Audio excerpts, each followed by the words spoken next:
عندكم كباتن مباراة منتخب العراق والمنتخب العماني كابتن معاي توقعات للفريق العراقي 1-0 بدون زعل اخواننا العمانيين. ان شاء الله ما بزعل. كابتن احمد الرواسي. ويا ابو جاسم كنت اتمنى ما نتلاقى المنتخب العراقي.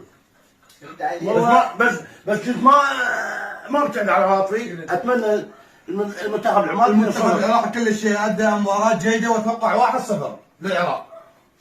العراق يفوز 2-0 عمان. كابتن الشيباني. 2-1 العراق. كابتن نور. مباراة صعبة، المنتخب العماني منتخب قوي وكامل الجهوزية ما شاء الله يعني، بس المنتخب العراقي يعني شكل لك لازم يفرح الجمهور، يفرح الشعب العراقي، يفرح حاضر العراق. حتى وين فاز المنتخب العماني العراق فاز بتنظيم، العراق فاز روح المحبة ما بين دول الخليج العربي.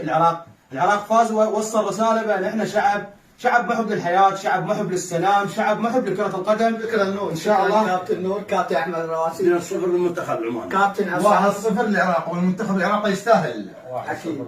كابتن مايد. منتخب العراق. توقعاتك؟ انا قبل توقعاتي بادرة خير ان شاء الله. كابتن نور يرفع الحظر عن الملاعب العراقية ونشوف خليج ان شاء الله. في بغداد ان شاء الله في بغداد. 1-0